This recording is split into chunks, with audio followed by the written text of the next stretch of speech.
ഇനിയുണ്ട് ആ വർണ്ണന. കുടീകുഡ്യേഷു ഭഗ്നേഷു പ്രതിബിംബൈവാമരഃ അതിഷ്ഠത് പുരുഷസ്തത്ര പടാൻ നടൈവോദ്ഗതഃ. ഇതൊക്കെ കണ്ടുകൊണ്ടിരിക്കുമ്പോൾ തന്നെ ഒരു ഐന്ദ്രജാലികൻ പ്രദർശിപ്പിക്കുന്ന ഇന്ദ്രജാലം എന്ന പോലെ കണ്ടുകൊണ്ടിരിക്കുമ്പോൾ തന്നെ ഇതൊക്കെ പെട്ടെന്ന് സംഭവിച്ചു കഴിഞ്ഞു. അപ്പം സഭാവാസികൾക്ക് അവരുടെ കണ്ണുകളെ തന്നെ വിശ്വസിക്കാനായില്ല. അവർ കണ്ടുകൊണ്ടിരിക്കുകയാണ്. കുടീകുഡ്യേഷു ഭഗ്നേഷു, ഒരു അമ്പലത്തിൻ്റെ, ഒരു ക്ഷേത്രത്തിൻ്റെ ചുവരുകൾ ഇടിക്കപ്പെട്ട് കഴിഞ്ഞാൽ 4 ചുവരുകളുടെ ഉള്ളിലാണ് ആ ബിംബത്തെ പ്രതിഷ്ഠിച്ചിരിക്കുന്നത്, ദേവനെ പ്രതിഷ്ഠിച്ചിരിക്കുന്നത്. ആ ചുവരുകൾ ഇടിക്കപ്പെട്ട് കഴിഞ്ഞാൽ ആ ദേവൻ്റെ രൂപം എന്ന് പറഞ്ഞാൽ അവിടെ പ്രതിഷ്ഠിക്കപ്പെട്ടിട്ടുള്ള ഭഗവാന്റെ രൂപം എന്ന് പറഞ്ഞാൽ പ്രതിമ അല്ലെങ്കിൽ വിഗ്രഹം, അതിഷ്ഠത് പുരുഷസ്തത്ര, ആ വിഗ്രഹം പോലെ അമ്പലമില്ലാതെ പ്രതിഷ്ഠ മാത്രം എങ്ങനെയാണോ കാണപ്പെടുന്നത് ഒരമ്പലത്തെ ഇടിച്ചു കഴിഞ്ഞാൽ, അതുപോലെ ആ പുരുഷൻ പ്രത്യക്ഷപ്പെട്ടു, കാണപ്പെടുന്നു. ചുറ്റും ഉണ്ടായിരുന്നതെല്ലാം പോയി, ആ അഗ്നിജ്വാലകളെല്ലാം അപ്രത്യക്ഷമായി. പടാൻ നടൈവോദ്ഗതഃ, ഈ ഐന്ദ്രജാലികന്മാർ നല്ല നീളത്തിലുള്ള ഒരു വസ്ത്രം സാധാരണ ഈ മജീഷ്യൻസൊക്കെ ധരിക്കും. അങ്കി എന്നാണ് പറയുന്നത്, അങ്കി. അവർ ആ വസ്ത്രം എടുത്ത് ഇങ്ങനെ ഒന്ന് വീശും, അപ്രത്യക്ഷനാവും. എല്ലാം ക്ഷണനേരം കൊണ്ടെല്ലാം കഴിയും, വീണ്ടും പെട്ടെന്ന് പ്രത്യക്ഷനാവുകയും ചെയ്യും. അങ്ങനെ ഈ വസ്ത്രം പെട്ടെന്ന് വീശി അപ്രത്യക്ഷനാകുന്നത്, ഒരു ഐന്ദ്രജാലികൻ അപ്രത്യക്ഷനാകുന്നത് പോലെ, എന്നിട്ട് അദ്ദേഹം വീണ്ടും പ്രത്യക്ഷപ്പെടുന്നത് പോലെ ഈ വിഭശ്ചിത്ത് പ്രത്യക്ഷപ്പെട്ടു എന്നാണ്. ഒന്നുമില്ലായ്മയിൽ നിന്ന് അദ്ദേഹം പെട്ടെന്ന് ആവിർഭവിച്ചു.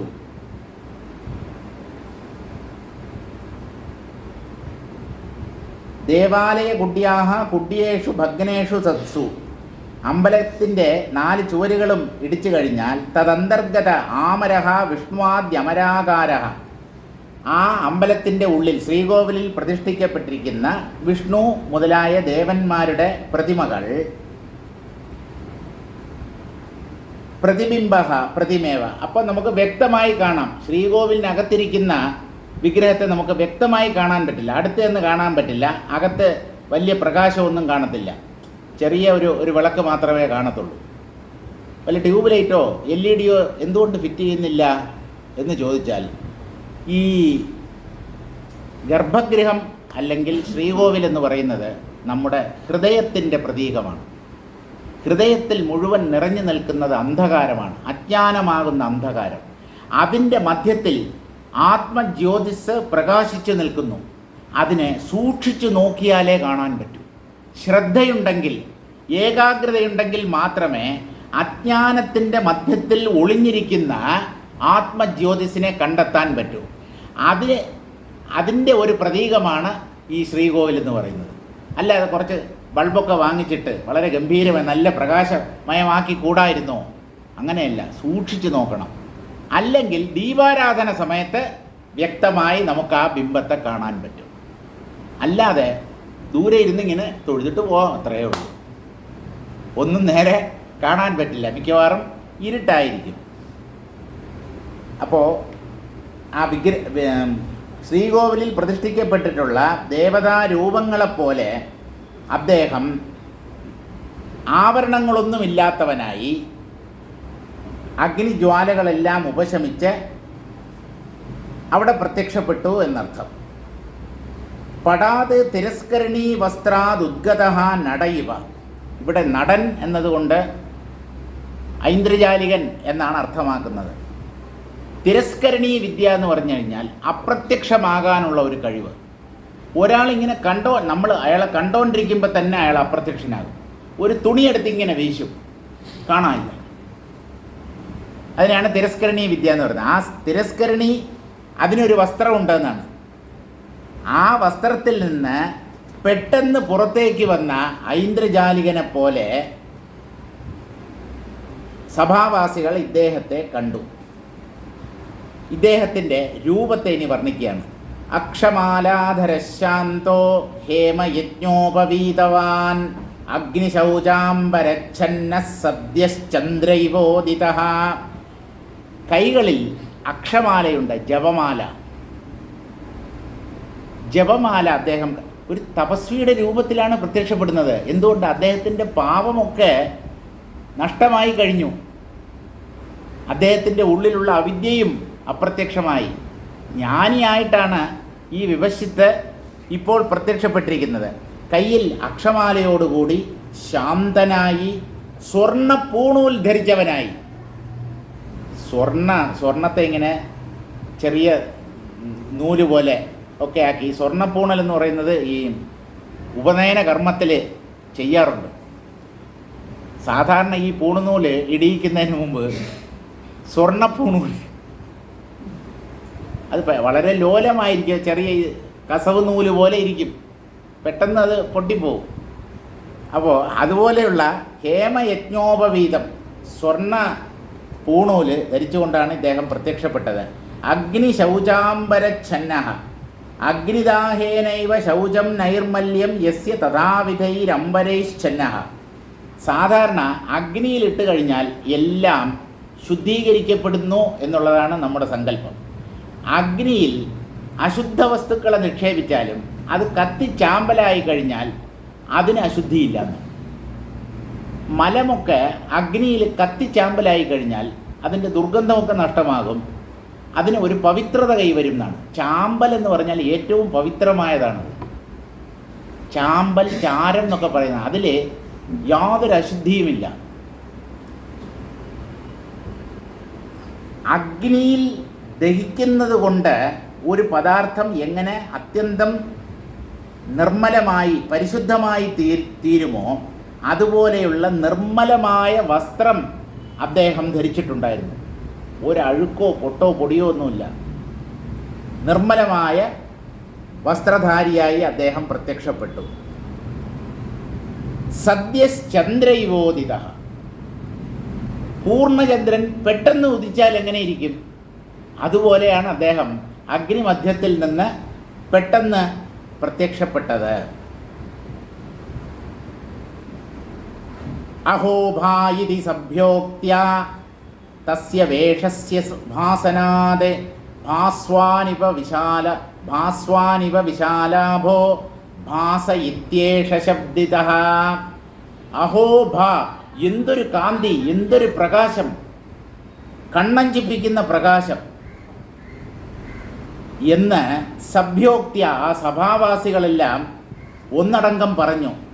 തസ്യ വേഷസ്യ ഭാസനാത്, അത്രയ്ക്കും തിളങ്ങുന്ന വസ്ത്രങ്ങളാണ് വിഭശ്ചിത്ത് ധരിച്ചിരുന്നത്. ആ വസ്ത്രത്തിൻ്റെ ശോഭ കൊണ്ട് ഭാസ്വാനിവ വിശാലാഭ, ഒരു സൂര്യനെന്ന പോലെ അദ്ദേഹം തിളങ്ങി. അങ്ങനെ തിളങ്ങുന്നവനായതുകൊണ്ട് സഭാവാസികളെല്ലാവരും അദ്ദേഹത്തിന് അപ്പോൾ തന്നെ ഒരു പേര് നൽകി.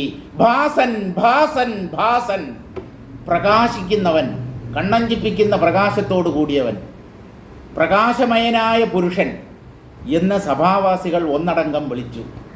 അങ്ങനെ അദ്ദേഹത്തിന് ഭാസൻ എന്ന പേര് ലഭിച്ചു. സഭാവാസികൾ ഇട്ടതാണ്. എല്ലാവരും ഒരുമിച്ച് ഭാസൻ, പ്രകാശിക്കുന്നവൻ എന്ന് അദ്ദേഹത്തെ അഭിസംബോധന ചെയ്തു. അഹോ ഭായിതി സഭ്യോക്ത്യ തസ്യ വേഷസ്യ ഭാസനാത് ഭാസ്വാനിവ വിശാലാഭ, സൂര്യനെപ്പോലെ പ്രകാശിക്കുന്ന സ്വരൂപത്തോടു കൂടിയവനായതുകൊണ്ട് ഭാസ ഇത്യേഷ ശബ്ദിതഃ. ജനങ്ങൾ തന്നെ അദ്ദേഹത്തിന്, ആ സഭാവാസികൾ തന്നെ ഒരു പേര് നൽകി, ഭാസൻ. ഇനിയിപ്പോൾ വിഭജിത്ത് എന്നുള്ള പേരിന് പ്രസക്തിയില്ല, ഭാസൻ. ഭാസൻ എന്ന പേരിൽ ഒരു സംസ്കൃത കവിയുമുണ്ട്. നാടകകാരനാണ്, കവിയല്ല അദ്ദേഹം. ധാരാളം നാടകങ്ങൾ എഴുതിയിട്ടുണ്ട് ഭാസൻ. അപ്പോൾ ഭാസൻ എന്ന അദ്ദേഹം സഭാവാസികളാൽ വിളിക്കപ്പെട്ടു. അധോപവിശ്യതത്രൈവ സഭാസോ ധ്യാനസംസ്ഥിതഃ ആത്മോദന്തമശേഷേണ സസ്മാര പ്രാക്തനം തനൗ. അദ്ദേഹം ആ സഭാമധ്യത്തിൽ ചമ്രം പടിഞ്ഞിരുന്നു. ആര്? ഈ വിഭജിത്ത്, അല്ലെങ്കിൽ ഭാസൻ. സഭയുടെ മധ്യത്തിൽ അദ്ദേഹം തറയിലിരുന്നു, ധ്യാന നിമഗ്നനായിത്തീർന്നു. എന്താണ് അദ്ദേഹം ധ്യാനിച്ചത്? ആത്മോദന്തമശേഷേണ താൻ ഏതൊക്കെ ജന്മപരമ്പരകളിലൂടെയാണ് കടന്നുപോയത് എന്ന് കണ്ണടച്ച് ഒരു നിമിഷം ആ പഴയ സംഭവങ്ങളൊക്കെ അദ്ദേഹം ഒന്നോർത്തു. കഴിഞ്ഞ ശരീരത്തിൽ, അതായത് താൻ വിവശ്യത്തായിരുന്നപ്പോൾ എന്തൊക്കെയാണ് സംഭവിച്ചത്, അത് കഴിഞ്ഞിട്ട് ഈ ദൃശ്യത്തിൻ്റെ അന്തം കാണാൻ വേണ്ടി യാത്രയായപ്പോൾ എന്തൊക്കെ അനുഭവങ്ങളാണ് തനിക്കുണ്ടായത്, എല്ലാം ഒരല്പനേരം അദ്ദേഹത്തിൻ്റെ മനോമുകുരത്തിൽ തെളിഞ്ഞു വന്നു. എല്ലാം ഒന്ന് ഓർത്തെടുത്തു അദ്ദേഹം. സഭാലോകേ ഗതസ്പന്ദേ സ്മയേനാത്മനി തിഷ്ഠതി ഭാസോ മുഹൂർത്തമാത്രേണ ദൃഷ്ട്വാ സ്വോദന്തമക്ഷതം. സഭാവാസികളൊക്കെ നിശ്ചലരായി നോക്കി നിൽക്കുകയാണ്, അത്ഭുതത്തോടു കൂടി നോക്കി നിൽക്കുകയാണ്. അഗ്നിയിൽ നിന്ന് ഒരു പുരുഷൻ പ്രത്യക്ഷപ്പെട്ടു. അദ്ദേഹം സഭാമധ്യത്തിൽ ഇരിപ്പുറപ്പിച്ചു. അദ്ദേഹം ധ്യാന നിമഗ്നനായി തീരുകയും ചെയ്തു. എല്ലാവർക്കും വലിയ ആശ്ചര്യം. ഇദ്ദേഹത്തിൻ്റെ ഇനിയുള്ള പ്രവൃത്തി എന്താണ്, എന്താണ് ഇനി ചെയ്യാൻ പോകുന്നത് എന്നറിയാനായി വളരെ ഉത്സുകരായി സഭാവാസികൾ കാത്തിരുന്നു. ആ അല്പസമയത്തിനുള്ളിൽ മുഹൂർത്തമാത്രേണ, ഒരു ചെറിയ സമയം കൊണ്ട് ഭാസൻ സ്വോദന്തം അക്ഷതം ദൃഷ്ട്വ, തൻ്റെ പൂർവജന്മവും ആ ജന്മത്തിൽ താൻ അനുഭവിച്ച കാര്യങ്ങളുമെല്ലാം വേഗത്തിൽ ഒരു റീക്യാപ്പ് എല്ലാം ഒന്ന് ഓർത്തെടുത്തിട്ട് എന്ത് ചെയ്തു? സ്മയേന വിസ്മയേന ദൃഷ്ട്വാ സ്മൃത്വ, അദ്ദേഹത്തിൻ്റെ സ്മൃതിപഥത്തിലൂടെ അദ്ദേഹം ഇതുവരെ കടന്നു വന്ന ലോകങ്ങളും അനുഭവങ്ങളും എല്ലാം ഒന്ന് മിന്നി മറഞ്ഞു. പിന്നെ എന്താണെന്ന് പറയാം? ആയയോ പൂർവജന്മഭ്യോ ധ്യാനാലോകാദ്വ്യബുദ്ധ്യത സഭാമാലോകയാമാസ സമുത്ഥായ യഥാക്രമം. പൂർവജന്മഭ്യോ ധ്യാനാലോകാദ്വ്യബുദ്ധ്യത, ധ്യാനം കൊണ്ട് തൻ്റെ പൂർവജന്മങ്ങളെയൊക്കെ അദ്ദേഹം ഉള്ളിൽ ദർശിച്ചു. ആ അനുഭവത്തിൽ നിന്ന് അദ്ദേഹം ഉണർന്നു. അതൊരു സ്വപ്നം പോലെ ആണ് അദ്ദേഹം അനുഭവിച്ചത്. എന്നിട്ട് പരിസരബോധം നേടിയവനായി അദ്ദേഹം ഉണർന്നു. എന്നിട്ട് ആ സഭയെ ചുറ്റും ഇങ്ങനെ നോക്കി, സഭാവാസികളെയെല്ലാം ഒന്ന് നോക്കി. സഭാമാലോകയാമാസ സമുത്ഥായ യഥാക്രമം. എന്നിട്ട് അദ്ദേഹം എഴുന്നേറ്റു. ധ്യാനത്തിൽ നിന്ന് ഉണർന്നവനെന്ന പോലെ ആണ് അദ്ദേഹം ആ സ്മരണയിൽ നിന്ന് എഴുന്നേറ്റത്. യഥാക്രമം മുനിരാജ സാമന്താതിക്രമേണ, മുനിരാജനായ വസിഷ്ഠ മഹർഷിയെ നോക്കി, ദശരഥനെ നോക്കി, രാമനെ നോക്കി, സഭാവാസികളെല്ലാവരെയും നോക്കി. ആ സഭയെ ഒന്നടങ്കം അദ്ദേഹം നോക്കി. സചാഗത്യ വസിഷ്ഠായ പ്രണാമമകരോന്മുദ ജ്ഞാനാർക്ക പ്രാണത ബ്രഹ്മൻ നമസ്തേ സ്ത്വിത്യുദാഹരതേ. എന്നിട്ട് വസിഷ്ഠൻ്റെ അടുത്ത് വന്നു. വസിഷ്ഠൻ്റെ സമീപത്ത് വന്നിട്ട് പ്രണാമമകരോത്, അദ്ദേഹത്തെ പ്രണമിച്ചു. സന്തോഷത്തോടു കൂടി, വളരെയധികം സന്തുഷ്ടനായി വസിഷ്ഠ മഹർഷിക്ക് പ്രണാമമർപ്പിച്ചു. ജ്ഞാനാർക്ക പ്രാണത ബ്രഹ്മൻ, ഈ 3 വാക്കുകളിലൂടെയാണ് വസിഷ്ഠ മഹർഷിയെ അഭിസംബോധന ചെയ്തത്. ജ്ഞാനാർക്ക, അല്ലയോ ജ്ഞാനസൂര്യ, ജ്ഞാനഭാസ്കര, പ്രാണത, എനിക്ക് ജീവൻ തിരിച്ചു തന്നവനെ, അങ്ങയുടെ അനുഗ്രഹം കൊണ്ടാണ് മാനായിരുന്ന ഞാൻ എൻ്റെ പൂർവസ്ഥിതി പ്രാപിക്കാനിടയായത്. എനിക്കങ്ങ് ജീവൻ നൽകി. ബ്രഹ്മൻ, അല്ലയോ ബ്രഹ്മർഷേ, അങ്ങേക്ക് നമസ്കാരം. നമസ്തേ അസ്തു ഇത്യുദാഹരത്, അങ്ങേക്ക് എൻ്റെ പ്രണാമം, വന്ദനം എന്ന് വസിഷ്ഠ മഹർഷിയെ പ്രണമിച്ചു.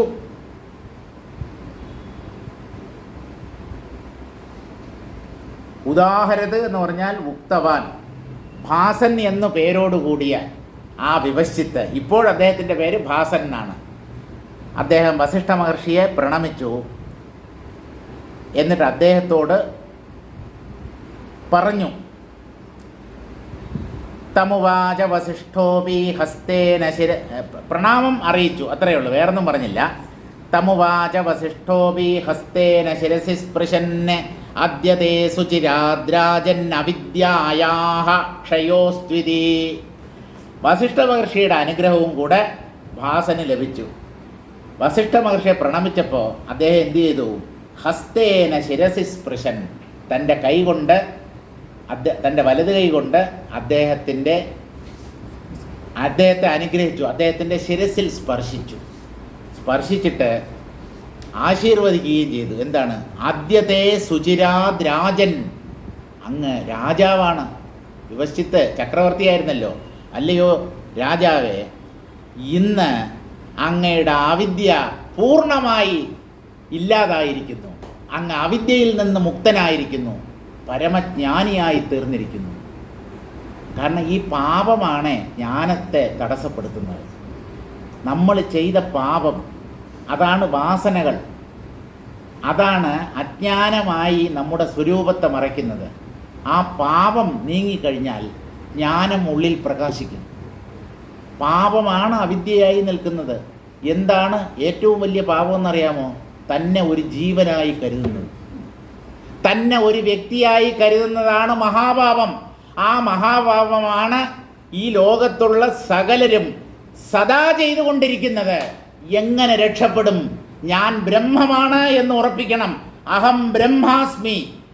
അങ്ങനെ ഉറപ്പിക്കുന്നതിന് പകരം ഞാനൊരു കൊച്ചു ജീവനാണ്, എൻ്റെ അച്ഛൻ്റെ അമ്മയുടെ പേര് ഇതാണ്, എനിക്ക് ഭാര്യ കുട്ടികളൊക്കെ ഉണ്ട്, ഞാൻ ഇന്ന സ്ഥാപനത്തിൽ ജോലി ചെയ്യുന്നവനാണ്. ഇതല്ലേ മഹാഭാവം? ഇതിനേക്കാളും വലിയ മഹാഭാവം വേറെന്തുണ്ട്? എങ്ങും നിറഞ്ഞു നിൽക്കുന്ന അനന്തമായ ആത്മതത്വമാണ് ഞാൻ എന്നാണ് ഓരോ വ്യക്തിയും ഭാവന ചെയ്യേണ്ടത്. അത് ചെയ്യാതെ തന്നെ അല്പനായ, ജനിച്ച് ജീവിച്ച് മരിച്ചു പോകുന്ന ജീവനായി കരുതുന്നത് തന്നെയാണ് മഹാപാപം. ആ മഹാപാപം ഇനിയെങ്കിലും നാം ആരും ചെയ്യാതിരിക്കണം. ഞാൻ ആത്മാവാണെന്ന് ചിന്തിക്കാൻ 10 പൈസയുടെ ചിലവില്ല, ഒരു പ്രയാസവും ഇല്ല. ഒരു കർമ്മം ചെയ്യാനാണ് നമുക്ക് പ്രയാസം. ഒരു പൂജയോ ഹോമമോ യാഗമോ യജ്ഞമോ അല്ലെങ്കിൽ മറ്റ് ലൗകിക പ്രവൃത്തികളോ ഇതൊക്കെ ചെയ്യാനാണ് പ്രയാസം. കൈകാലുകൾ അനക്കി അതിനുള്ള ഒരുക്കമൊക്കെ കൂട്ടി വലിയ പ്രയാസമാണ് ഒരു കർമ്മം ചെയ്യുക എന്ന് പറഞ്ഞാൽ. അത് ചെയ്യുന്ന നമ്മൾ ഒരു പ്രയാസവുമില്ലാതെ അവനവൻ്റെ ഉള്ളിൽ ഞാൻ ആത്മാവാണ്, അഖണ്ഡ ബോധസ്വരൂപനായ ബ്രഹ്മമാണ് എന്ന് ചിന്തിക്കാൻ കഴിയുന്നില്ല ഒരാൾക്ക് എന്ന് പറഞ്ഞാൽ അത് അവൻ ചെയ്ത മഹാപാപം കാരണമായിട്ടാണ്. മഹാപാപം കാരണമായിട്ടാണ് ഇവന് ഇങ്ങനെ ചിന്തിക്കാൻ തോന്നാതിരിക്കുന്നത്. പുണ്യം ചെയ്തിരുന്നെങ്കിൽ ഇവൻ ആത്മഭാവനയോടുകൂടി ജീവിക്കുമായിരുന്നല്ലോ. എന്തുകൊണ്ട് നമുക്ക് നമ്മെ ആത്മാവാണ് എന്ന് ഭാവന ചെയ്യാൻ കഴിയുന്നില്ല? നമ്മൾ ചെയ്തു കൂട്ടിയ പാപം. ആ പാപം തന്നെയാണ് അവിദ്യയായി ഉള്ളിൽ കടന്നുകൂടിയിരിക്കുന്നത്. ആ പാപക്കറ കഴുകിക്കളഞ്ഞേ പറ്റൂ. പാപത്തിൽ നിന്ന് മുക്തരാകണം.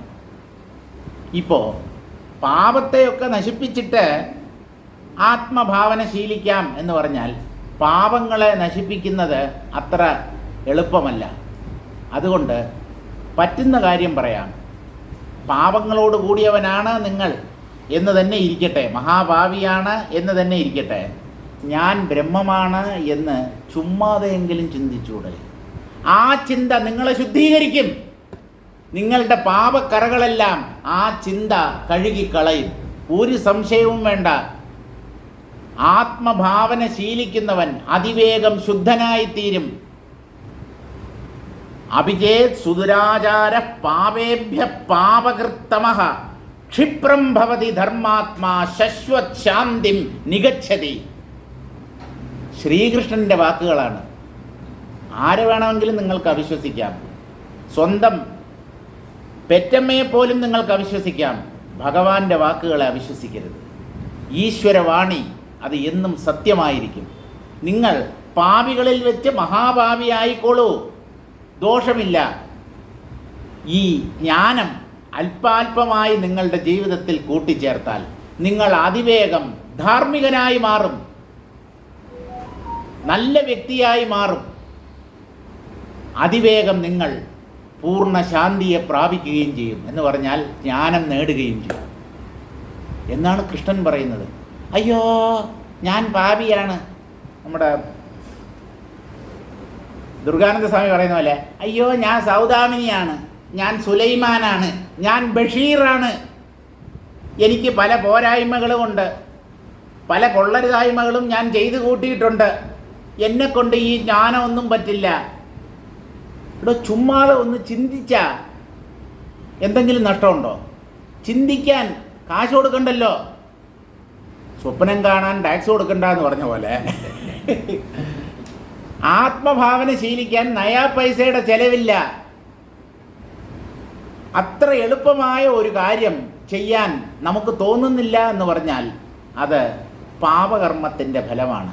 ആ പാപകർമ്മത്തെ, ആ പാപത്തെയൊക്കെ കഴുകിക്കളഞ്ഞിട്ട് ആത്മഭാവന ശീലിക്കാമെന്ന് പറഞ്ഞാൽ നടപ്പില്ല. അലക്കൊഴിഞ്ഞ് ഒരു കാശി യാത്ര സാധ്യമല്ല. അലക്കുകാരൻ കാശിക്ക് പോയതുപോലെ എന്ന് പറയും. ഉണ്ടായിരുന്ന ആൾക്കാർ കൊണ്ടുവന്ന് തന്ന തുണികളെല്ലാം നല്ലപോലെ അലക്കി വൃത്തിയാക്കി എല്ലാം ക്ലീനാക്കി നാളെ രാവിലെ കാശിക്ക് പോകണം എന്ന് അലക്കുകാരൻ തീരുമാനിച്ചു. ഒരു 11 മണിയായപ്പോൾ ആരോ കതകിൽ മുട്ടുന്നു. നോക്കിയപ്പോൾ ഒരു വലിയ ഭാണ്ഡക്കെട്ട്. ഇത് നാളെ അത്യാവശ്യമായിട്ട് ഒന്ന് അലക്കിത്തരണം എന്ന് പറഞ്ഞു. പറ്റില്ല എന്ന് പറയാൻ പറ്റാത്തത് കൊണ്ട് ഇദ്ദേഹത്തിന് എന്നെ കൊണ്ട് പറ്റില്ല എന്ന് പറയാൻ കഴിഞ്ഞില്ല.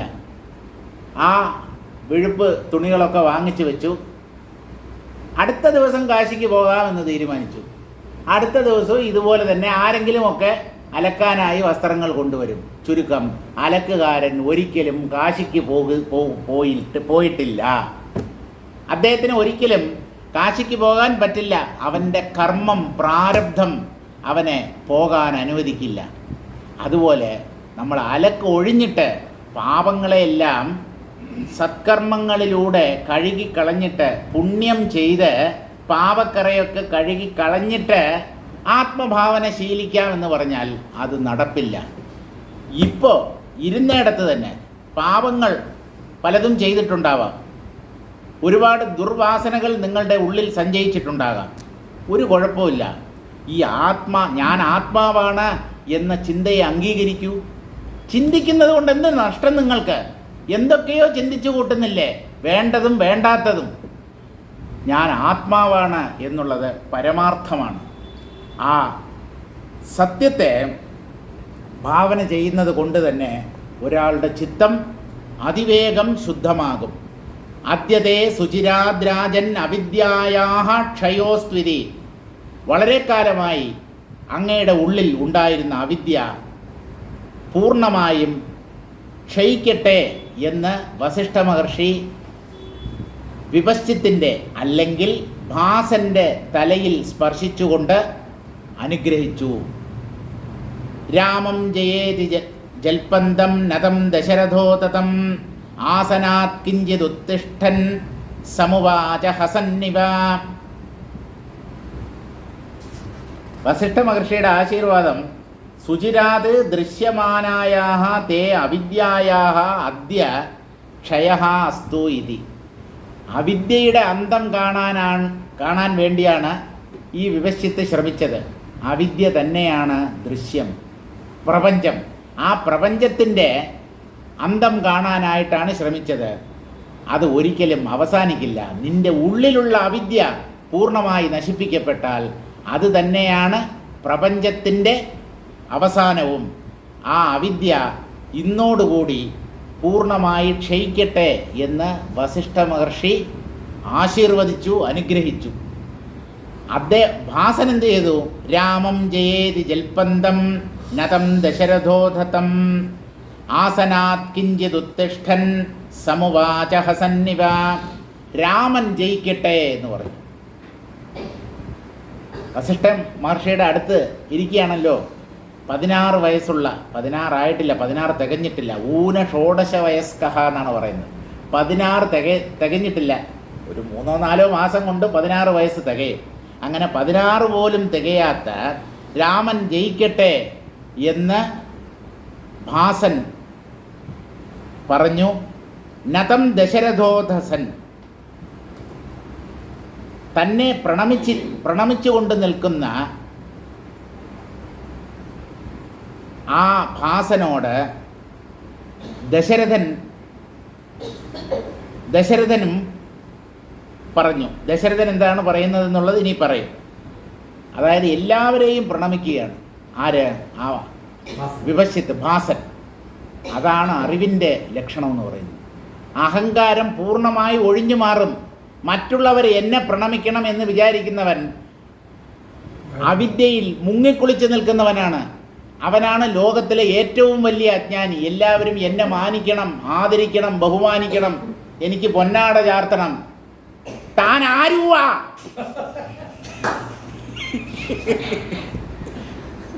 ഞെട്ടിപ്പോയല്ലേ? ഇത്രയ്ക്ക് വേണ്ടിയിരുന്നില്ല. വോളിയം കുറയ്ക്കാം, ആ കടുപ്പം കുറയ്ക്കാം. ഉറങ്ങുന്നവരെയൊക്കെ ഒന്ന് ഉഷാറാക്കണമല്ലോ. ഗോപന വലിയ പെരുന്നാളിന് ബാപ്പ പള്ളിയിൽ പോയിട്ടില്ല, പിന്നെയാണ് ഈ കൊച്ചു പെരുന്നാൾ. ഇതിലും വലിയ ശബ്ദം കേട്ടിട്ട് ഞെട്ടാത്ത ഗോപനാണോ ഈ ശബ്ദം കേട്ടിട്ട് ഞെട്ടുന്നത്? സാധ്യതയില്ല. അപ്പോൾ ദശരഥനെ ഈ ഭാസൻ പ്രണമിച്ചു. ആ പ്രണമിച്ചു നിൽക്കുന്ന ഭാസനെയും അതുപോലെ രാമന് ജയ് വിളിക്കുക എന്ന് പറഞ്ഞാൽ രാമൻ ജയിക്കട്ടെ എന്ന് പറയുന്ന ആ ഭാസനോട് ആസനാത് കിഞ്ചിത് ഉത്തിഷ്ഠൻ, ദശരഥൻ അദ്ദേഹത്തിൻ്റെ സിംഹാസനത്തിൽ നിന്ന് എഴുന്നേറ്റ് അല്പം പരിഹാസം കലർന്ന പോലെ സംസാരിച്ചു. പരിഹാസം കലർന്ന പോലെ, യഥാർത്ഥത്തിൽ പരിഹാസമില്ല, എന്നാലും കേൾക്കുന്നവർക്ക് ഇദ്ദേഹം പരിഹസിക്കുകയാണോ എന്ന് തോന്നും. അങ്ങനെ പരിഹസിക്കുന്നത് പോലെ അല്ലെങ്കിൽ ചിരിക്കുന്നത് പോലെ ദശരഥനാണ് ഇനി പറയാൻ പോകുന്നത്. ആ ദശരഥൻ അല്പം ചിരിക്കുന്നത് പോലെ, അതായത് ഇദ്ദേഹത്തിന് പറ്റിയ മണ്ടത്തരത്തെ ഓർത്ത് അല്പം അദ്ദേഹത്തെ കളിയാക്കുന്ന രീതിയിൽ ചിരിക്കുന്ന പോലെ ദശരഥൻ സംസാരിച്ചു. എന്താണ് അദ്ദേഹം പറഞ്ഞത്? രാമം പ്രതി ജയേതി ജൽപ്പന്തം വ്യക്തം വദന്തം നതം നമസ്കുർവാണം തം ഭാസം. രാമൻ ജയിക്കട്ടെ എന്ന് പറയുന്ന, അതുപോലെ തന്നെ പ്രണമിച്ചു നിൽക്കുന്ന ആ ഭാസനോട് ദശരഥൻ ഇങ്ങനെ പറഞ്ഞു. സ്വാഗതം തേസ്തു ഭോരാജൻ ഇതമാസനമാസ്യതാം അനേക ഭവ സംഭാര ഭ്രാന്ത വിശ്രാമ്യതാമിഹ. അങ്ങേക്ക് ദശരഥ സഭയിലേക്ക് സ്വാഗതം. അദ്ദേഹത്തിന് സ്വാഗതം പറഞ്ഞില്ലല്ലോ ആരും. അദ്ദേഹം അഗ്നിമധ്യത്തിൽ നിന്ന് പ്രത്യക്ഷപ്പെട്ടു. എന്നാലും അദ്ദേഹത്തിന് ആരെങ്കിലും വെൽക്കം പറയണമല്ലോ. ആ സ്വാഗതം ദശരഥൻ തന്നെ പറഞ്ഞു. സ്വാഗതം തേസ്തു ഭോ രാജൻ, അല്ലയോ രാജാവേ, അങ്ങേക്ക് ഈ സഭയിൽ സ്വാഗതം. ഇതമാസനമാസ്യതാം, അങ്ങേക്ക് ഇരിക്കാനായി ഒരു ഇരിപ്പിടമുണ്ട്, അതിൽ അങ്ങ് ദയവായി ആസനസ്ഥനായാലും. എന്തുകൊണ്ടാണ് ഇരിക്കാൻ പറഞ്ഞത് എന്ന് ചോദിച്ചാൽ, അങ്ങ് ഒരുപാട് യാത്ര ചെയ്ത് തളർന്നിരിക്കുന്നു, ഒരുപാട് ക്ഷീണിച്ചിരിക്കുന്നു. എത്ര ലോകങ്ങളിലൂടെ, എത്ര ബ്രഹ്മാണ്ടങ്ങളിലാണ് ഇദ്ദേഹം യാത്ര ചെയ്തത്, എന്തൊക്കെ അനുഭവ മണ്ഡലങ്ങളിലൂടെ ഇദ്ദേഹം കടന്നുപോയി. അനേക ഭവസംഭാര ഭ്രാന്ത, അനേകം സംസാരങ്ങളിലൂടെ ഭ്രമിച്ച് നടന്ന അല്ലയോ ഭാസ, അങ്ങേക്ക് വിശ്രമം ആവശ്യമാണ്. ഒരുപാട് അങ്ങ് യാത്ര ചെയ്ത് തളർന്നിരിക്കുന്നു. വിശ്രമ്യതാമിഹ, ഞാനിതാ അങ്ങേക്കൊരു ഇരിപ്പിടം നൽകുന്നു, ഇതിൽ അങ്ങ് ഇരുന്ന് അല്പം വിശ്രമിച്ചാലും കാര്യങ്ങളൊക്കെ നമുക്ക് പിന്നെ പറയാം. ഒരുപാട് ക്ഷീണിച്ചു പോയി അങ്ങ്. അങ്ങനെ വിശ്രമിക്കാൻ ആവശ്യപ്പെട്ടു. ഇനി സംസാരിക്കുന്നത് വാൽമീകിയാണ്.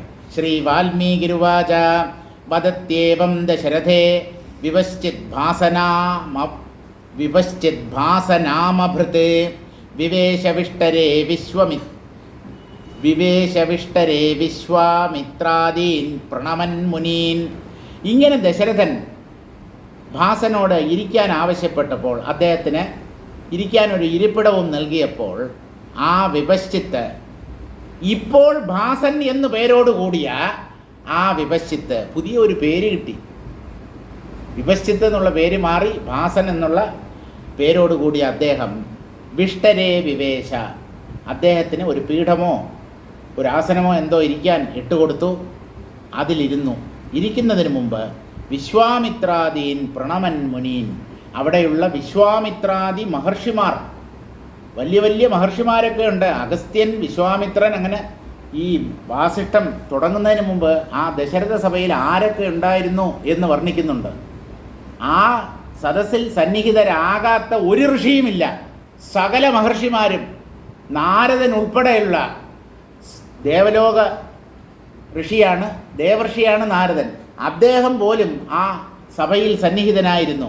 അങ്ങനെ അനേകം മുനിമാർ നിറഞ്ഞ വിശ്വാമിത്രാദീൻ പ്രണമൻ മുനിൻ, വിശ്വാമിത്രൻ തുടങ്ങിയ മഹാമുനിമാരെയെല്ലാം പ്രണമിച്ചിട്ട് അദ്ദേഹം ആ ഇരിപ്പിടത്തിൽ ഇരുന്നു. അടുത്തത് ദശരഥനാണ് പറയുന്നത്. ദശരഥ ഉവാച അഹോ ബദ ചിരം കാലമാലാനേനേ വദന്തിന വന്യേനാവിദ്യയാ ദുഃഖമനുഭൂതം വിപശ്ചിത. ദശരഥൻ സഭാവാസികളോടായി പറഞ്ഞു, അഹോ ബദ ചിരം കാലം. ഒരു ഭാഗത്ത് ആശ്ചര്യം, മറ്റൊരു ഭാഗത്ത് വ്യസനം. പാവം എത്ര കഷ്ടപ്പെട്ടിരിക്കുന്നു, എവിടെയൊക്കെയാണ് ഓടി നടന്നത്, എന്തൊക്കെ അനുഭവത്തിലൂടെയാണ് അദ്ദേഹം കടന്നു വന്നത്. കഷ്ടം. വളരെ കാലമായി ഒരു കാട്ടാന എങ്ങനെയാണോ ഒരു മരത്തിൽ കെട്ടപ്പെട്ട് കഴിയുന്നത്, അല്പം പോലും സ്വാതന്ത്ര്യമില്ലാതെ മനുഷ്യരുടെ അടിമയായി ഒരു കാട്ടാന എങ്ങനെയാണോ ബന്ധനത്തിൽ കഴിയുന്നത്, അതുപോലെ അവിദ്യയാകുന്ന ബന്ധനത്തിൽപ്പെട്ട് ഇദ്ദേഹം കഴിഞ്ഞു. ദുഃഖം അനുഭൂതം. എന്തൊക്കെ ദുഃഖങ്ങളാണ് പാവം അനുഭവിച്ചത്. അദ്ദേഹം അനുഭവിച്ച ദുഃഖങ്ങളൊക്കെ നോക്കുമ്പോൾ നമ്മുടെ ഒന്നുമല്ല. സ്രാവ് ഇദ്ദേഹത്തെ വിഴുങ്ങി, മകരമത്സ്യം വിഴുങ്ങി. നമ്മൾ മത്സ്യങ്ങൾ വിഴുങ്ങുന്നതല്ലാതെ നമ്മളെ മത്സ്യങ്ങൾ വിഴുങ്ങാറില്ല. ഉണ്ടോ? ഇല്ല. സ്രാവും അതുപോലുള്ള തിമിംഗലവും ഇങ്ങനെയുള്ള ജലജീവികൾ, പിന്നെ എവിടെയൊക്കെ പക്ഷികൾ ഇദ്ദേഹത്തിൻ്റെ ശരീരത്തെ കൊത്തി തിന്നു, കഷണങ്ങളാക്കി. എന്തൊക്കെയാണ് പാവം അനുഭവിച്ചത്. ഇതെല്ലാം അവിദ്യ കാരണമാണ്. യഥാർത്ഥത്തിൽ ഒന്നും സംഭവിച്ചിട്ടില്ല. ഇല്ലാത്ത ദൃശ്യത്തെ ഉണ്ട് എന്ന് കരുതി അതിൻ്റെ അവസാനം കാണാൻ ശ്രമിച്ചു. അതുതന്നെയാണ് ആധുനിക ശാസ്ത്രജ്ഞന്മാരും ചെയ്തുകൊണ്ടിരിക്കുന്നത്. പ്രപഞ്ചത്തിൻ്റെ ഉത്പത്തി, ഈ പ്രപഞ്ചം എങ്ങനെ ആവിർഭവിച്ചു? ഈ പ്രപഞ്ചം ഇല്ല എന്നാണ് വേദാന്തത്തിന് പറയാനുള്ളത്. ഇല്ലാത്ത ഒന്നിൻ്റെ ആവിർഭാവം തേടി പോകുന്നവൻ മണ്ടനല്ലാതെ എങ്ങനെ ബുദ്ധിമാനാകും? ശാസ്ത്രജ്ഞന്മാർക്ക് ഇതെല്ലാം കേട്ടാൽ ദേഷ്യം വരും. ഞങ്ങൾ മണ്ടന്മാരോ? നിങ്ങൾ മണ്ടന്മാരല്ല, മണ്ടന്മാരിൽ വെച്ച് ഏറ്റവും വലിയ മണ്ടന്മാരാണ്. മണ്ടത്തനത്തിൽ ഡോക്ടറേറ്റ് എടുത്തവർ. നമ്മൾ റിസർച്ച് ചെയ്യുന്നില്ല, ഉണ്ടോ? നമ്മൾ ആകാശത്തെ പഠിക്കാനോ ഉപഗ്രഹങ്ങൾ വിക്ഷേപിക്കാനോ നമുക്ക് അറിയില്ല, അതിന് നമുക്ക് ആഗ്രഹവുമില്ല. അതൊക്കെ ഒരു ജീവിത വൃത്തിയായി കൊണ്ടു നടക്കുന്നവരാണ് ഈ സ്പേസ് സയൻറ്റിസ്റ്റുകൾ. ഈ പ്രപഞ്ചം, ആ പ്രപഞ്ചം നിലനിൽക്കുന്ന ആകാശം, ഇത് വെറും മായയാണ്, ഇല്ലാത്തതാണ്, മനസ്സിൻ്റെ ഒരു വിഭ്രമമാണ് എന്നറിയാൻ ഇവർ ശ്രമിക്കുന്നില്ലല്ലോ. അത് അവരുടെ തലവിധി. നമ്മൾ അവരെ ഓർത്ത് ദുഃഖിച്ചിട്ട് കാര്യമില്ല. എവിടെ എവിടെ ആര്? മനസ്സിലായില്ല. ശംഭുവോ? റാക്കറ്റാ? മറ്റേ സ്പേസ് സയൻറ്റിസ്റ്റ്, അയാളുടെ പേരുമാണ് ശംഭു. പേരൊക്കെ മറന്നുപോയി. ഞാൻ വിചാരിച്ചു വേറെ ഏതോ ശംഭുവിൻ്റെ കാര്യം പറയുകയാണ്. ഒരു ഇന്ത്യക്കാരനാ. എന്തെന്ന്? ശുഭാംശു. ശംഭു എന്ന് പറഞ്ഞാൽ കഞ്ചാവിന് ശംഭു എന്ന് പറയാറുണ്ട്. ഡേയ് ഒരു ശംഭു വാങ്ങിച്ചിട്ട് ശംഭു ഇപ്പം കിട്ടാനില്ല എന്നൊക്കെ പറഞ്ഞാൽ കഞ്ചാവ് മയക്കുമരുന്ന് എന്നുള്ള അർത്ഥത്തിൽ ശിവന്റെ പര്യായ പദത്തെ പ്രയോഗിക്കുന്നു. ശംഭു എന്ന് പറഞ്ഞാൽ പരമേശ്വരൻ, ശിവനാണ്. ശിവമൂലിയാണ്. അടിച്ചു കഴിഞ്ഞാൽ പ്രപഞ്ചം മറന്നുപോകും, പ്രപഞ്ചം തന്നെ മറന്നുപോകും, പ്രപഞ്ച അനുഭവം ഇല്ല, എല്ലാം മറന്ന് അങ്ങനെ ഒരു ആകാശത്തിലൂടെ ഇങ്ങനെ ഒഴുകി നടക്കുന്നത് പോലെയുള്ള ഒരു അവസ്ഥ. അതിനാണല്ലോ ഈ മയക്കുമരുന്നും മറ്റുമൊക്കെ ഉപയോഗിക്കുന്നത്. പോട്ടെ, അതെല്ലാം നമ്മുടെ വിഷയമല്ല. അവിദ്യ കൊണ്ട് ഇദ്ദേഹം പലതരത്തിലുള്ള ദുഃഖങ്ങളെയും അനുഭവിച്ചു. ഒരുപാട് തളർന്നുപോയി ഇദ്ദേഹം. വിഷ്ടരേ ആസനെ വൃക്ഷാസനയോർ വിഷ്ടരഹ ഇതി ഷത്വം ആലാനേന ബന്ധന സ്തംഭേനേവ. ഒരു കുറ്റിയിൽ ബന്ധിക്കപ്പെട്ട കാട്ടാന എന്ന പോലെ അല്പം പോലും സ്വാതന്ത്ര്യമില്ലാതെ ഇദ്ദേഹം അനേകം ബ്രഹ്മാണ്ടങ്ങളിൽ ചുറ്റിത്തിരിഞ്ഞു. പാവം ക്ഷീണിച്ചിരിക്കുന്നു, അദ്ദേഹം ഒന്ന് വിശ്രമിക്കട്ടെ. അസമ്യക് ബോധ ദുർദൃഷ്ടേരഹോനു വിഷമാഗതി വ്യോമ്യേവ ദർശയത്യേഷ സർഗാഡംബര സംഭ്രമം. അസമ്യക് ബോധ ദുർദൃഷ്ടി. ഒരാളെ മുമ്പിൽ വെച്ചോണ്ട് പറയുകയാണ്, ഇദ്ദേഹം സമ്യക് ബോധമില്ലാത്ത ദുർദൃഷ്ടിയാണ്. ഇദ്ദേഹത്തിൻ്റെ കാഴ്ച ദുഷിച്ചുപോയി, വേണ്ടതിന് വേണ്ട പോലെ കാണാൻ ശക്തനായില്ല, ഇദ്ദേഹം ഭ്രമിച്ചുപോയി എന്നർത്ഥം. സമ്യക് ബോധം അതാണ് തെളിഞ്ഞ കാഴ്ച. എല്ലാം ബ്രഹ്മമാണ്, ബ്രഹ്മം മാത്രമേ ഉള്ളൂ, അതാണ് സമ്യക് ദർശനം. ആ സമ്യക് ദർശനം ഇല്ലാത്തത് കൊണ്ട് ഇദ്ദേഹത്തിൻ്റെ കാഴ്ചയ്ക്ക് തകരാറ് പറ്റി. ഇദ്ദേഹം ദുർദൃഷ്ടിയായി തീർന്നു. അഹോതു വിഷമാഗതി. തെറ്റിദ്ധാരണ കൊണ്ട് ജീവന്മാർ എന്തൊക്കെയാണ് ഈ ലോകത്തിൽ അനുഭവിക്കുന്നത്. ഈ വിപശ്യത്തിൻ്റെ കാര്യം തന്നെ എടുക്കൂ. എന്തൊക്കെ അനുഭവങ്ങളാണ് അദ്ദേഹത്തിന് ഉണ്ടായത്, എവിടെയൊക്കെ ചുറ്റിത്തിരിഞ്ഞു, എന്തൊക്കെ കഷ്ടങ്ങൾ അനുഭവിച്ചു. വ്യോമ്യേവ ദർശയത്യേഷ. മനുഷ്യൻ്റെ ഉള്ളിൽ, മനുഷ്യൻ്റെ അല്ല ജീവന്മാരുടെ ഉള്ളിലുള്ള അവിദ്യ ആകാശത്തിൽ എന്ന് പറഞ്ഞാൽ ശൂന്യതയിൽ അനേക കോടി ബ്രഹ്മാണ്ടങ്ങളെ ഉള്ളതുപോലെ കാണിക്കുന്നു. ആരാണ് ഇതിനൊക്കെ ഉത്തരവാദി? ഉള്ളിലുള്ള അവിദ്യ, അജ്ഞാനം. അതാണ് പ്രപഞ്ചത്തിന് സത്യത്വം നൽകുന്നത്. വാസ്തവത്തിൽ ഈ പ്രപഞ്ചം എന്നുള്ളത് ഒരു വിഭ്രമം മാത്രമാണ്. ഇങ്ങനെ വാസ്തവത്തിലൊന്നില്ല. നമ്മൾ ജനിച്ചു, ജീവിക്കുന്നു, നമ്മൾ മരിച്ചു പോകും എന്നൊക്കെ പറയപ്പെടുന്ന ഈ പ്രപഞ്ചത്തിൽ യഥാർത്ഥത്തിൽ ഒന്നുമില്ല. നമ്മുടെ അവിദ്യ തന്നെയാണ് ഭ്രമരൂപത്തിൽ സംസാരം എന്ന പോലെ കാണപ്പെടുന്നത്. കിയന്ത്യാശ്ചര്യമേതാനി ജഗന്തി വിതതാത്മനി സന്തതാനി ചിരം താനി വിഭ്രാന്താനി വിപശ്ചിത. ഇപ്പോൾ മുമ്പിൽ വെച്ചുകൊണ്ട് ഇദ്ദേഹത്തെ പരിഹസിക്കുന്നത് പോലെ തോന്നുമെങ്കിലും ഒരർത്ഥത്തിൽ ദശരഥന് ഇദ്ദേഹത്തോട് കാരുണ്യമാണുള്ളത്. അയ്യോ പാവം എന്നാണ് പറയുന്നത്, കഷ്ടം, എന്തൊക്കെ അനുഭവിച്ചു. കിയന്തി ആശ്ചര്യമേതാനി ജഗന്തി വിതതാത്മനി. അനന്തമായ ബോധസത്തയിൽ ആശ്ചര്യം ജനിപ്പിക്കുന്ന എത്ര ലോകങ്ങൾ, എത്ര ബ്രഹ്മാണ്ടങ്ങൾ ഉണ്ടെന്ന് ആർക്കാണ് പറയാൻ കഴിയുക? എത്ര ലോകങ്ങളുണ്ട് അറിയില്ല, എത്ര ബ്രഹ്മാണ്ടങ്ങൾ ഉണ്ടെന്ന് തന്നെ അറിയില്ല. ഒരു ബ്രഹ്മാണ്ടത്തിൽ അസംഖ്യം ലോകങ്ങൾ കാണപ്പെടുന്നു. പക്ഷേ ഇതൊന്നും ഇല്ലാത്തതാണ് എന്ന് മാത്രം മനുഷ്യൻ മനസ്സിലാക്കിയാൽ മതി. സന്തതാനി ചിരം താനി. വളരെ കാലം, പല യുഗങ്ങളോളം നിലനിൽക്കുന്നതാണ് ഈ ലോകങ്ങൾ. വിഭ്രാന്താനി വിപശ്ചിത. ആ ഭ്രമരൂപമായ ലോകങ്ങളിൽ ഈ വിപശ്ചിത്ത് പല കാലം ചുറ്റി നടന്നു. ഒരെത്തും പിടിയും കിട്ടാതെ എങ്ങോട്ട് പോകുന്നു, എന്താണ് തനിക്ക് സംഭവിക്കുന്നത് ഒന്നും അറിയാതെ പല അനുഭവങ്ങളിലൂടെയും ഇദ്ദേഹം കടന്നുപോയി. ആ സർഗത്തിലെ അവസാനത്തെ ശ്ലോകം കൂടെ വായിച്ചിട്ട് നമുക്ക് നിർത്താം.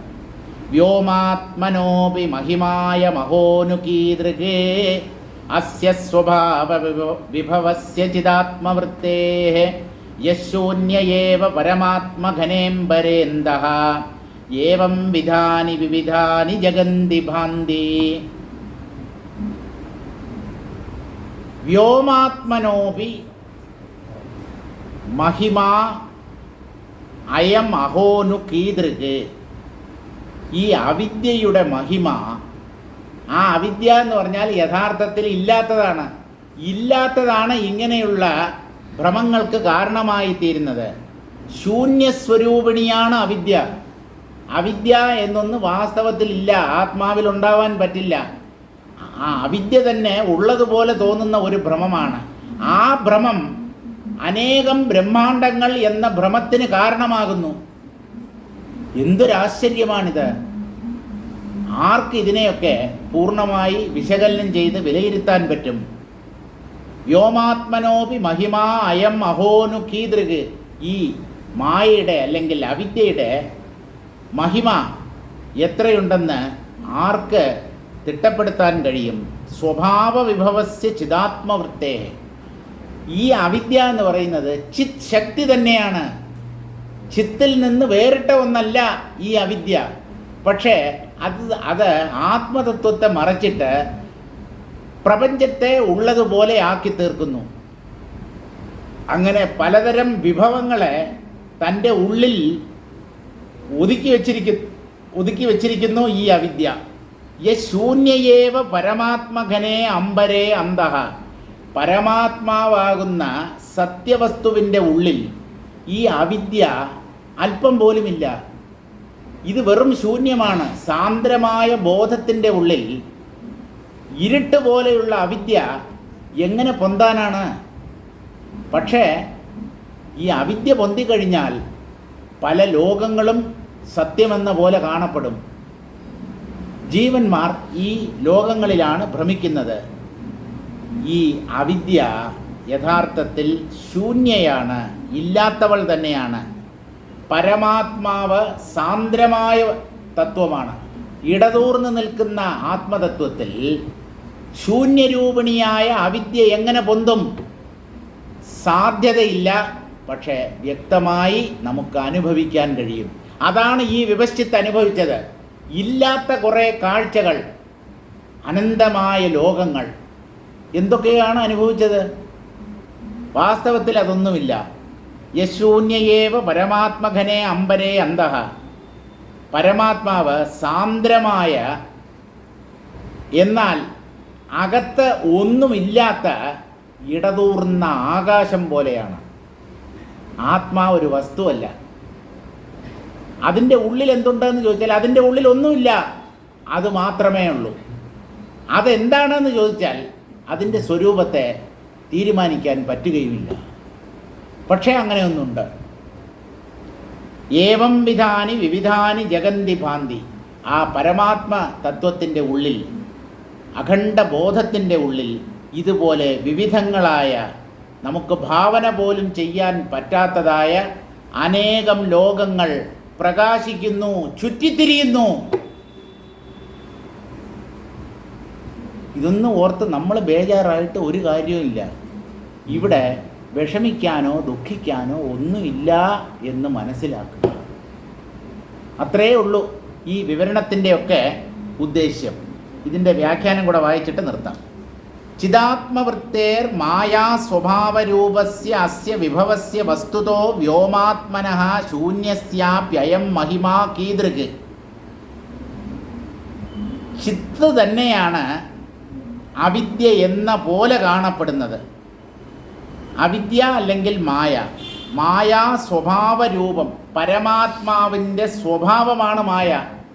ചങ്കൂറ്റം ചേട്ടൻ്റെ സ്വഭാവമാടി എന്ന് പറഞ്ഞതുപോലെ ആത്മാവിൻ്റെ ഒരു പ്രകടനമോ സ്വഭാവ വിശേഷമോ ആണ് ഈ അവിദ്യ അല്ലെങ്കിൽ മായ. വസ്തുതഃ വ്യോമാത്മനഃ. യഥാർത്ഥത്തിൽ അവിദ്യ എന്നൊന്നില്ല, മായയും ഇല്ല, ശൂന്യമാണത്. എന്നാലും അതിൻ്റെ മഹിമ, അതിൻ്റെ വൈഭവം എന്ന് പറയുന്നത് നമുക്ക് ഭാവന ചെയ്യാൻ പോലും പറ്റാത്തതാണ്. അഹോ ഇത്യാശ്ചര്യ. അഹോ എന്ന് പറഞ്ഞാൽ ആശ്ചര്യത്തെ സൂചിപ്പിക്കാൻ ഉപയോഗിക്കുന്ന ഒരു വാക്കാണത്.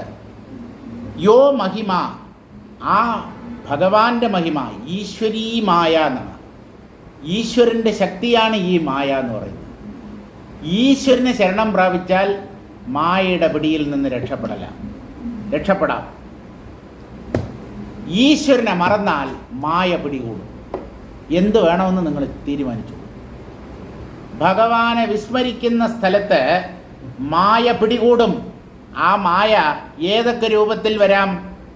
സ്വന്തം കുട്ടികളുടെ രൂപത്തിൽ വരാം, ഭാര്യയുടെയോ ഭർത്താവിൻ്റെയോ രൂപത്തിൽ വരാം, സുഹൃത്തുക്കളുടെ രൂപത്തിൽ വരാം, ബന്ധുക്കളുടെ രൂപത്തിൽ വരാം, പല വസ്തുക്കളുടെയും രൂപത്തിൽ വരാം. എല്ലാ രൂപങ്ങളിലും നമ്മെ ഭ്രമിപ്പിക്കുന്നത് ഈ മായ തന്നെയാണ്. ആ ഭ്രമം ഉണ്ടാകാൻ സാധ്യതയുള്ള സ്ഥലങ്ങളിലൊക്കെ ഭഗവാനെയും കൂടെ ഓർമ്മിക്കുക.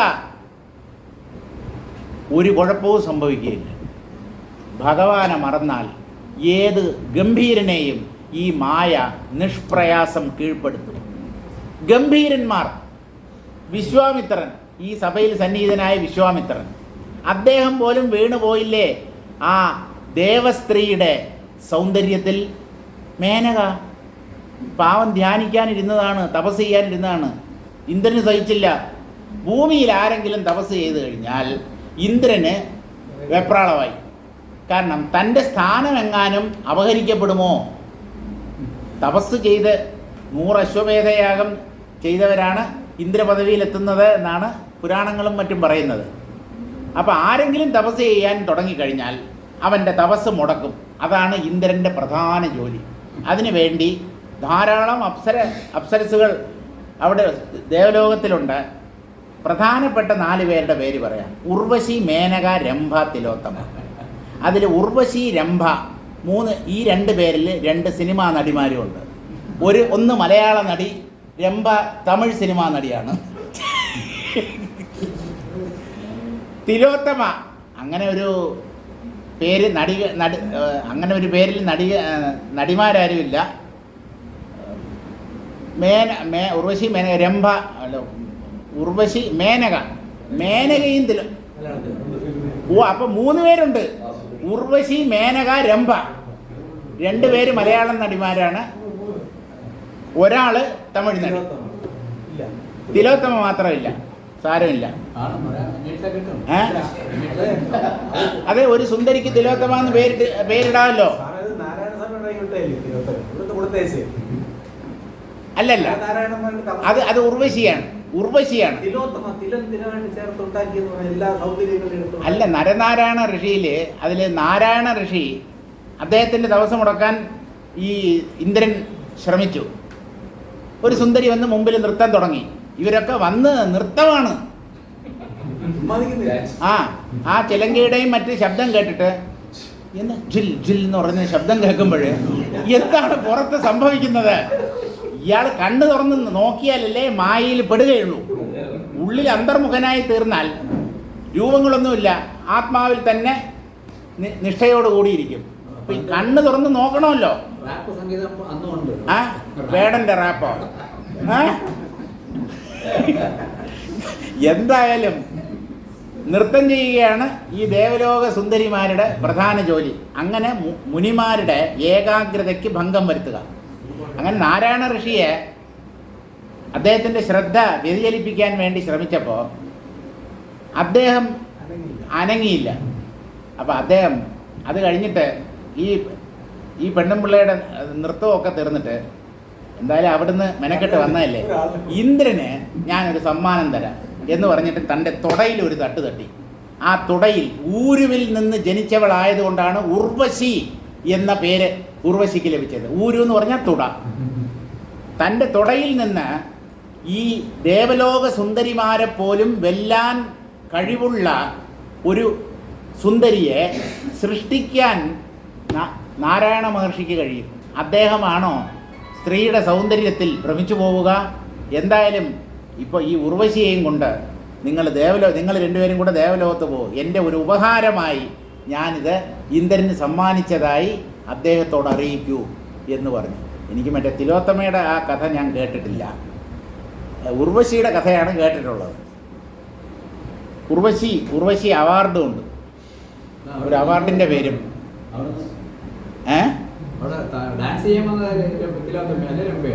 എവിടെ? വിശ്വാമിത്രൻ്റെ മുമ്പിലോ? മേനകയുടെ ഈ ഇങ്ങനെ ആ നൃത്തം ചെയ്തു ഇദ്ദേഹത്തിൻ്റെ നൃത്തം അതിപ്പോ രംഭയാണെന്ന് തോന്നുന്നു, എനിക്ക് കൃത്യമായിട്ട് ഓർമ്മയില്ല. ഇല്ലിപ്പ അതല്ല, അതിപ്പോ മകേട്ടാറ്റയ്ക്ക് അതറിഞ്ഞിട്ട് എന്താണ് കാര്യം എനിക്ക് മനസ്സിലാവുന്നില്ല. അല്ല വേറെന്തെങ്കിലും ഉദ്ദേശമുണ്ടോ? അല്ല ചുമ്മാ ഒരു ജിജ്ഞാസ കൊണ്ട് ചോദിച്ചു, ഒരു കൗതുകം, അത്രയേ ഉള്ളൂ. അല്ല വേറെ ദുരുദ്ദേശമൊന്നുമില്ല, നിങ്ങൾ അങ്ങനെയൊന്നും വിചാരിക്കണ്ട. ആൾ ഡീസൻ്റാണ്. ആർഷവേദിയുടെ ചുക്കാൻ പിടിക്കുന്ന ആളാണ്. ആർഷവേദിയല്ലേ? ആത്മവേദിയോ? ഒന്ന് തന്നെ ആത്മവേദി, ആർഷവേദി, അയ്യോ അത് ശരി. അപ്പം നിങ്ങൾ കാര്യകർത്താവ് മാത്രമാണല്ലേ? മഠാധിപതിയുടെ സ്ഥാനത്തിൽ ഇരുത്തിയിരിക്കുന്നത് ദിവാരൻ സാറിന്. ഇതൊക്കെ ഓരോന്ന് പറഞ്ഞാലല്ലേ ഓരോരുത്തർക്ക് ഏത് പോസ്റ്റാണ് കൊടുത്തിട്ടുള്ളതെന്ന് നമുക്ക് മനസ്സിലാവൂ. ഞാൻ വിചാരിച്ചല്ലേ ഓ അങ്ങനെ പുറമേ ഉള്ളത്. അത് എക്സ്റ്റേണൽ അഫയേഴ്സ് മിനിസ്റ്ററാണ് അല്ലേ? പരികർമ്മി. ഓ അത് ശരി. അപ്പം ഇദ്ദേഹം സാന്നിധ്യം കൊണ്ട് എല്ലാവരും അനുഗ്രഹിക്കും. ശരി, അങ്ങനെ തന്നെ. പലപ്പോഴും മിണ്ടാറില്ല ആശാൻ, അതാണ് ഇടയ്ക്ക് മൗനവ്രതത്തിലായി പോവും. സാരമില്ല, നല്ലത് തന്നെ. അപ്പോൾ യോ മഹിമ ശൂന്യേവ സന്നൻ, ഈ അവിദ്യയുടെ മഹിമ, അതിനെക്കുറിച്ച് മനുഷ്യർക്ക് ഭാവന പോലും ചെയ്യാൻ പറ്റില്ല. അത്രയ്ക്കും അത്ഭുതകരമാണ് ഈ അവിദ്യ എന്ന് പറഞ്ഞിട്ട്, ഈ അവിദ്യ എന്നൊന്നും യഥാർത്ഥത്തിൽ ഇല്ല, വാസ്തവത്തിൽ ഇല്ലാത്ത ഒന്നാണ് ഈ അവിദ്യ. ശൂന്യേവ സൻ അംബരവത് അസംഗേ ശൂന്യേവ പരമാത്മകനെ അന്തഃ, ശൂന്യം പോലെ കാണപ്പെടുന്ന ബ്രഹ്മത്തിൽ അമ്പരം പോലെ യാതൊന്നും, ആകാശം പോലെ യാതൊന്നുമായും സംഘപ്പെടാതെ, ഒന്നുമായും ഒരു ബന്ധവുമില്ലാതെ കേവലം അസ്തിത്വം മാത്രമായി നിലകൊള്ളുന്ന പരമാത്മഘനമായ ബോധത്തിൽ, ചിദ്ഘനം, അതാണ് ആത്മസ്വരൂപം. അതിൻ്റെ ഉള്ളിൽ അന്തഃ ഏവം വിധാനി പ്രാഗുക്ത പ്രകാരാണി വിവിധാനി വിചിത്രാണി ജഗന്തി ഭൂത്വാ ഭാന്തി. അനന്തകോടി ബ്രഹ്മാണ്ടങ്ങൾ ചുറ്റിത്തിരിയുന്നത് ആത്മതത്വത്തിൻ്റെ അല്ലെങ്കിൽ ബ്രഹ്മത്തിൻ്റെ ഉള്ളിലാണ്, പുറത്തല്ല. പക്ഷേ ഈ ആത്മതത്വത്തിൻ്റെ ഉള്ളിൽ അതല്ലാതെ മറ്റൊന്നും ഉണ്ടാവാൻ പറ്റില്ല. അതുകൊണ്ട് പ്രപഞ്ചമായി കാണപ്പെടുന്നത് ആത്മാവാണ് എന്ന് അറിവുള്ള ഒരാൾ തീരുമാനിക്കണം. അല്ലാതെ പ്രപഞ്ചത്തിൽ മയങ്ങുകയല്ല വേണ്ടത്. ഈ നാമരൂപങ്ങളായി കാണപ്പെടുന്നത് അഖണ്ഡ ബോധമാണ്, പരബ്രഹ്മമാണ്, പ്രപഞ്ചാകാരേണ വർത്തിക്കുന്നത് എന്ന് സൂക്ഷ്മ ബുദ്ധി കൊണ്ട് ചിന്തിച്ച് അറിയണം. അതിനെ തന്നെ അനുധാവനം ചെയ്യുകയും വേണം. ഇങ്ങനെ ഈ പരമാത്മാവിൻ്റെ ഉള്ളിൽ നേരത്തെ വിവരിച്ച പ്രകാരത്തിലുള്ള പലതരം വിചിത്രങ്ങളായ അനേകം ജഗത്തുക്കൾ ഉണ്ടായി പ്രകാശിക്കുന്നു. അവ മറഞ്ഞു പോകുന്നതായും കാണപ്പെടുന്നു.